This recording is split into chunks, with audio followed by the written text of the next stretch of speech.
قال رسول الله صلى الله عليه وسلم خيركم من تعلم القرآن وعلمه। এরা আমার উম্মতের মধ্যে শ্রেষ্ঠ মানুষ তারা যারা কোরআন শিখে এবং কোরআন শিখায়। কে সার্টিফিকেট দিয়েছেন? নবী সার্টিফিকেট দিয়েছেন যারা কোরআন শিখে, যারা কোরআন শিখায় তারা হলো শ্রেষ্ঠ। এবারে আসেন, আমার নবীর সার্টিফিকেট কে দিয়েছেন? উনি যে আমাদেরকে দিবেন, উনার চরিত্রের সার্টিফিকেট কে দিয়েছেন? আমরা দেখি, লক্ষ্য করে কোরআনের দিকে তাকায়, তাহলে আমরা দেখতে পাইব আমার আপনার নবীর সার্টিফিকেট দিয়েছেন স্বয়ং। বলেন কে? নুন ওয়াল কলামি ওয়া মা ইয়াসতুরুন মা আনতা বিনি'মাতি রাব্বিকা বিমাজনুন ওয়া ইন্না লাকা লাআজরান গায়রা মামনুন ওয়া ইন্নাকা লাআলা খুলুকিন আযীম। ও মুসলমান, আমার আপনার নবীর চরিত্র মহান চরিত্র কে বলেছেন? মহান আল্লাহর দেওয়া সার্টিফিকেট প্রাপ্ত আমার আপনার নবী মহান চরিত্রের অধিকারী। আমার নবী বলেছেন যারা কোরআন শিখে, কোরআন শেখায় তারাই হলো শ্রেষ্ঠ, তারাই হলো দামি। ও মুসলমান, লক্ষ্য করে দেখেন, কোরআন হাদিস যারা শিখে তারা কিন্তু এই দুনিয়াতে মোটামুটি ভাবে বলা যায় সামান্য ভাতা নিয়ে তারা দিনের খেদমত করে, এই জাতির খেদমত করে। সামান্য ভাতা পায় মাত্র, বড় ধরনের কোনো বেতন পায় না। কিন্তু তারপরেও দেখেন আল্লাহর ফজল করমে কোন মসজিদের ইমাম, মাদ্রাসার মুহতামিম, সাথে যায় কেরাম কেউ কোনোদিন চুরি করে না, চুরি করতে যায় না, ডাকাতি করতেও যায় না। তারপরে আবার অন্য কোনো অন্যায় পথেও পা বাড়ায় না। আজও পর্যন্ত কোন আলেম ওলামার হাতে, ইমাম মুয়াজ্জিনের হাতে, মাদ্রাসার তালিবুল ইলমদের হাতে মদের বোতল পাওয়া যায় না। পাওয়া যায় না। তাহলে বুঝতে হবে এই কোরআন মানুষকে চরিত্রওয়ালা বানায়। জোরে কোন ঠিক না? চরিত্রওয়ালা বানায়। ও মুসলমান, আমার আপনার নবী কেউ বলতে পারবেন না, কেউ কোনোদিন শুনেনও নাই যে আমার নবী একটা বিমান বানাইছেন, আমার নবী একটা বড় জাহাজ বানাইছেন, আমার নবী 20 কিলোমিটার রাস্তা পাকা করেছেন, আমার নবী কোন শিল্প ইন্ডাস্ট্রি করে দিয়েছেন। এরকম কথা মনে হয় আপনারা কোনোদিন শুনেন নাই। কিন্তু আমার নবী একদল মানুষ তৈরি করেছিলেন, যে মানুষগুলো ছিল বর্বর, সেই মানুষগুলোকে আমার নবী বানাইছিলেন স্বর্ণের মানুষ। তাদের চরিত্র পরিবর্তন করে এমন একটি চরিত্রবান আদর্শ মানুষ বানিয়েছিলেন, যেই মানুষ কিয়ামতের আগে আর কোনোদিন আসবে না। दुर्फेशानी ने तेरे कतरों को दरिया कर दिया, दुर्फेशानी में तेरे कतरों को दरिया कर दिया, दिल को रोशन कर दिया, आंखों को बीना कर दिया, जो न ते खुद राह पर गैरों के हादी बन गए, जो न ते खुद राह पर गैरों के हादी बन गए, क्या नजर थी जिसने मुर्दों को मसीहा कर दिया, क्या नजर थी जिसने मुर्दों को मसीहा कर दिया। अल्लाहु আকবার। যে মানুষগুলো ছিল ক্যান্সারে আক্রান্ত রোগী, সেই মানুষগুলোকে আল্লাহর নবী বানায় দিয়েছেন গোটা উম্মতের জন্য ডাক্তার। আর পড়াইছেন কি পড়ায় এই ডাক্তার বানাইছেন? এক কিতাব পড়াইছেন, নাম তার কোরআন। কি পড়াইছেন? কয় কিতাব? এক কিতাব। মাশাআল্লাহ, এক কিতাব পড়ায়া বড় মানুষ স্বর্ণের মানুষে রূপান্তরিত হয়েছে। আর আমরা কত বিষয়, বাবারে বাবা, বিষয়ের অভাব নাই। পিএইচডি অমুক তমুক ডক্টরেট হ্যাঁ, ডিগ্রি যত বড় হয় চুরির পরিমাণ তত বড় হয়। যাবেন না, হ্যাঁ, আপনারা কইছি না। আর কেউ যদি আবার আপনারা এই কাম করে থাকেন তো কইলে কইছি, অসুবিধা কি? কথা ঠিক না? জি, মুহতারাম হাজরিন, আমার দিক আসুন। বলছিলাম দুইটা কথা বলবো।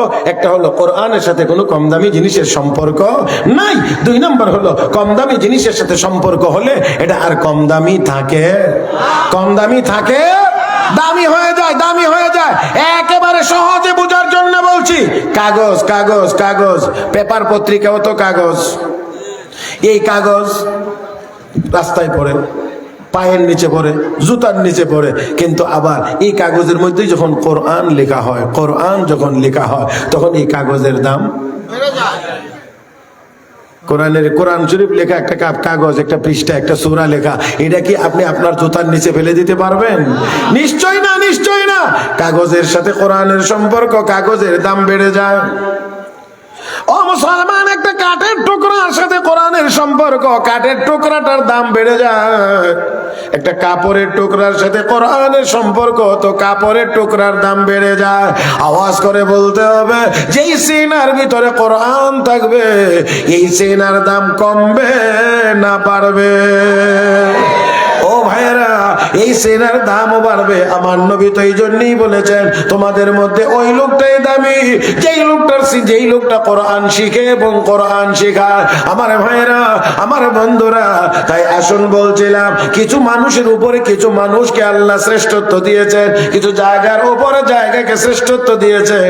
ও বন্ধুরা, মানুষের উপরে মানুষ, আল্লাহ রাব্বুল আলামিন বলেন, ইয়ারফাইল্লাহুল্লাযীনা আমানু মিনকুম ওয়াল্লাযীনা উতুল ইলমা দারাজাত। তোমাদের মধ্যে যাদেরকে ঈমান দেওয়া হয়েছে, কোরআন হাদিসের ইলম দেওয়া হয়েছে, তাদের মর্যাদা অনেক উপরে, অনেক উপরে, অনেক উপরে। ও মুসলমান, দুনিয়ার জীবনেও তারা উপরে, আখিরাতের জীবনেও থাকবেন তারা উপরে।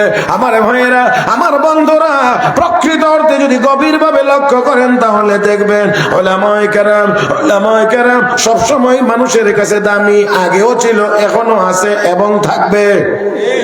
কন্যা কন্যা থাকবে। ও মুসলমান, আমি আপনাদেরকে বুঝাইতে পারবো কিনা তা জানি না।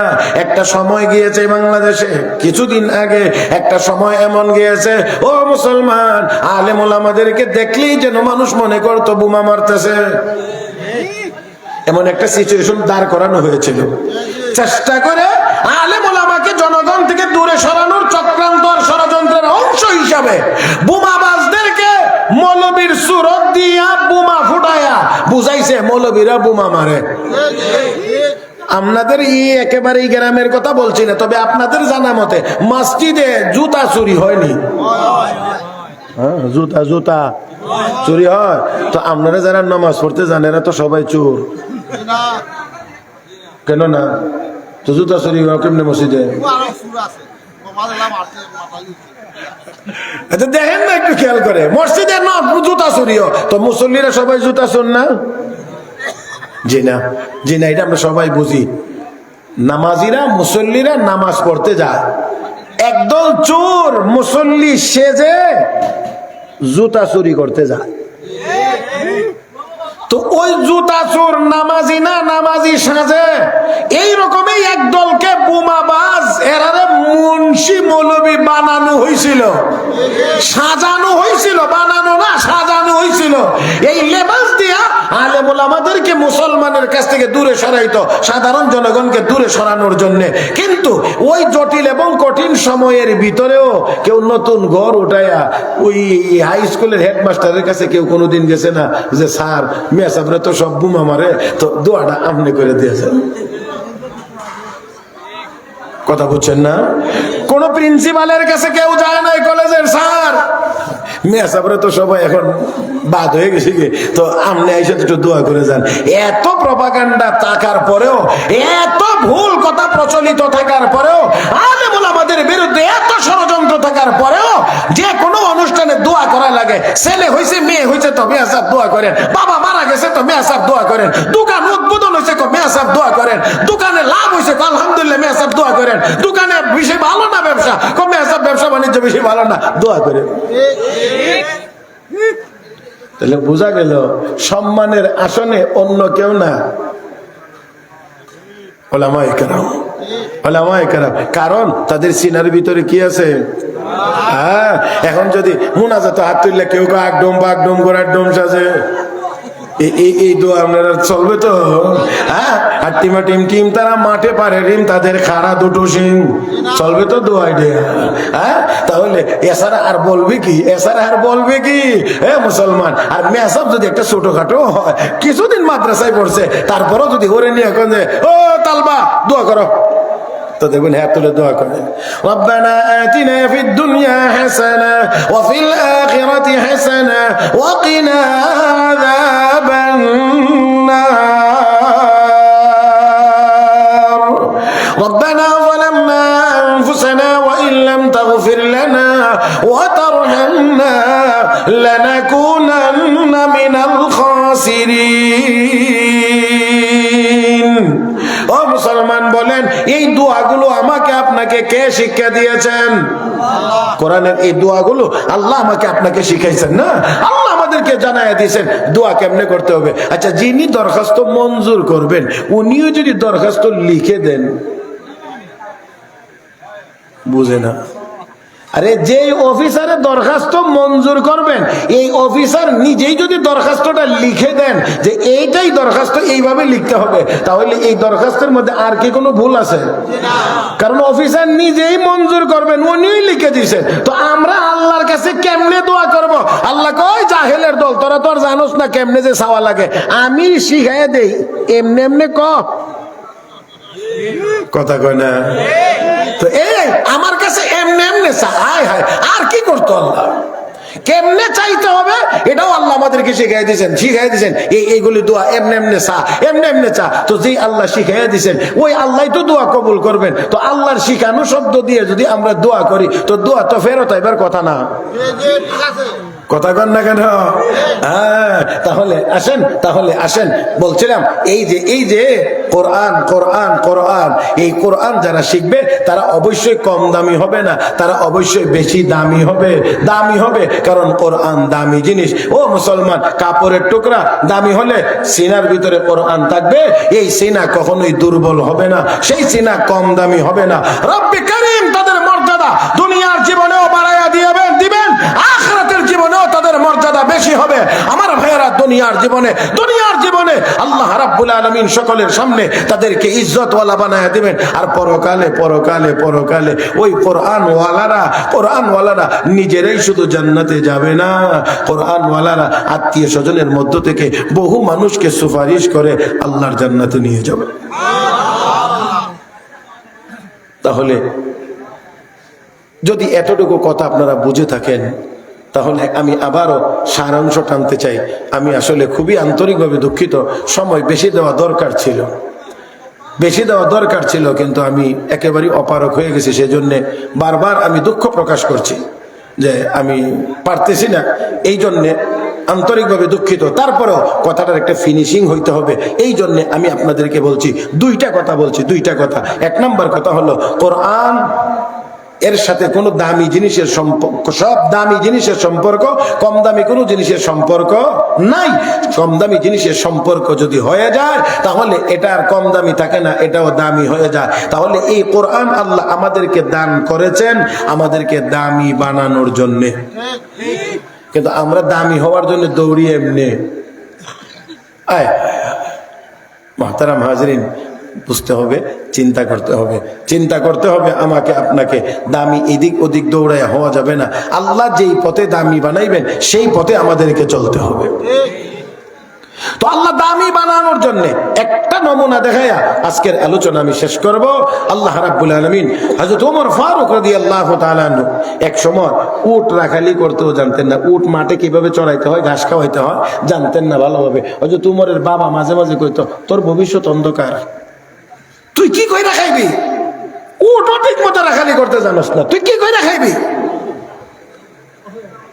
সেই ওমর যখন নবীর কাছে এসে কালেমা পড়ে মুসলমান হইলেন, কোরআন যখন শিখলেন, এই ওমরকেই আল্লাহ রাব্বুল আলামিন অর্ধ জাহানের শাসক বানায় দিয়েছেন। আরো আস্তে কোন, অর্ধ জাহানের শাসকও আবার জেনতেন শাসক না। মদিনায় বসে যদি হুঙ্কার দেয়, রোম সাম্রাজ্য পারস্য সাম্রাজ্য পর্যন্ত থরথর করে কাঁপে। শুধু তা না, মানুষ না, হযরত ওমর লাঠি দিয়ে গুতা দিলে মদিনার ভূমিকম্প বন্ধ হয়, নদীর নামে চিঠি লিখলে ওই মিশরের নীল নদে জোয়ার আসে, ইয়া সারিয়াতু আল জাবাল আওয়াজ করলে 1000 মাইল দূরে সারিয়া এবং তার সৈনিকদের কানে পৌঁছে যায়। ও মুসলমান, সেই হযরত ওমর রাদিয়াল্লাহু তাআলা কে বলে, নবী বলেছেন লাউ কানা বাদি নবিয়্যুন লাকানা ওমর, আল্লাহ যদি আমার পরে কাউকে নবী বানাইতেন তো হযরত ওমরকে আল্লাহ নবী বানাইতেন, হযরত ওমরকে আল্লাহ নবী বানাইতেন। তাহলে বোঝা গেল হযরত ওমর কি পরিমাণ যোগ্যতাওয়ালা, কি পরিমাণ যোগ্যতা সম্পন্ন ব্যক্তি হয়েছেন, আল্লাহ কবুল করেছেন। মুহতারাম হাজরিন,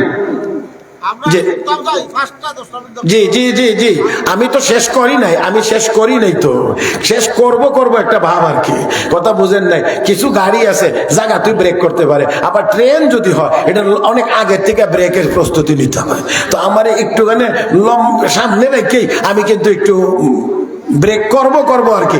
এর মধ্যেই মেহমান চলে আসছেন, কথা বোঝেন নাই তো। মেহমান আসলে এখানে আর কথা বলাটা এটা বেশি একটা সুন্দর না, কারণ আমি নিজেও তো মাঝে মাঝে স্টেজে যাই আর একজনে আলোচনা করেন, আমাকে বসায় রেখে যদি কেউ বয়ান করতে থাকে এটা আমার কাছে বেশি ভালো লাগে না।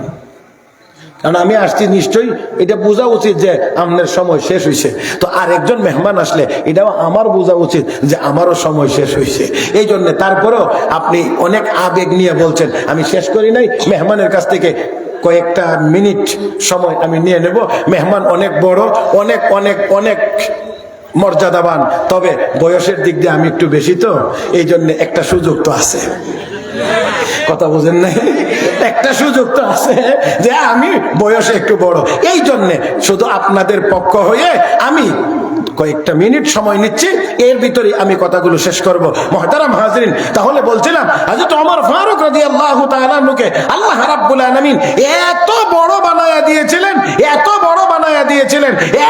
দামি বানায়া দিয়েছিলেন, বিশ্ব নবী রাহমাতুল লিল আলামিন নবী মুহাম্মদুর রাসূলুল্লাহ সাল্লাল্লাহু আলাইহি ওয়াসাল্লাম যার ব্যাপারে নিজে ঘোষণা দিয়ে বলছেন আমার পরে নবী হইলে ওমর হইতো, কিন্তু যেহেতু আমার পরে আর কোনো নবী নাই সেই জন্য আল্লাহ রাব্বুল আলামিন তাকে নবী বানান নাই। তার মানে হলো নবুয়তি যোগ্যতা ওমরের মধ্যে ছিল, কিন্তু নবুয়তের দরজা খোলা না, এই জন্য হযরত ওমর নবী হইতে পারেন নাই। মুহতারাম হাজরিন, তাহলে আসুন এই কোরআন দামি বানানোর জন্য এসেছেন, সাথে আর একটা কথা, এটা হলো একেবারে ফিনিশিং কথা, এবং এটা আপনিও একটু খেয়াল করে আমার দিকে তাকায় শুনবেন, যেহেতু আপনার আবেদনে সাড়া দিয়ে আমি একটু সময় নিছি। ধন্যবাদ নেই, মাশাআল্লাহ। এবারে আসেন, কোরআন যেমন দামি বানায়, আবার কোরআনের বিরুদ্ধে গেলে কোরআন কিন্তু আবার কম দামিও বানায়। হাদিস শরীফ আল্লাহ রাসূল বলেছেন, ইন্নাল্লাহা ইয়ারফাউ বিহাযাল কিতাবি আকওয়ামান ওয়া ইয়াদাউ বিহি আখারিন। একদল মানুষকে কোরআনের মাধ্যমে আল্লাহ দামি বানাইছেন, আবার কাউকে এর সর্বশেষ যদি ব্যক্তিটা বলি আমার জানা মতে বড়দের মধ্যে, ছোট না, বড়দের মধ্যে যদি বলি, তাহলে আমরা আমাদের বাংলাদেশের কথিত এক বিচারপতি, কথিত না অবশ্যই সে বিচারপতি ছিল, অবশ্যই, তাহলে এই বিচারপতি সে সুপ্রিম কোর্টের আপিল বিভাগের বিচারপতি ছিল, কিন্তু তার জবান এত খারাপ, এটা আমাদের উঠান বৈঠকের বিচারপতি হওয়ারও যোগ্যতা রাখে না। আমাদের মাঝে মাঝে উঠানে বসে কিছু বিচার আচার হয়, এই বিচারক হওয়ার যোগ্যতাও রাখে না, তার ভাষা, তার ল্যাঙ্গুয়েজ এত খারাপ। আমার ভাইরা, কোরআনী মাদ্রাসা, এই মাদ্রাসাগুলোর মধ্যে 1000-এর উপরে মাদ্রাসার বিরুদ্ধে উল্টা পাল্টা রিপোর্ট সে জমা দিয়েছিল। ও বন্ধুরা, হাজার আলেম ওলামার বিরুদ্ধে সে ময়দানে নেমেছিল। আমার আল্লাহ কয়, এটা আমার কালাম, আমার কোরআন, আমার কালাম, আমার কোরআন। কোরআনের পক্ষে যদি থাকে, কোরআনের মহব্বত যদি করে, আমি দামি বানাই। আবার কোরআনের বিরোধী যদি হয়, আমার কোরআনের মোকাবেলায় যদি ময়দানে নামে, আমি একটাকেও ছেড়ে দেই নাই, তোকেও ছেড়ে দেব না। 70 লাখ দিয়েও বর্ডার পার হতে পারে নাই। রাতের অন্ধকারে সুপ্রিম কোর্টের বিচারপতিকে আল্লাহ কলা পাতার বিছনায় ফেলাইয়া রাখছে।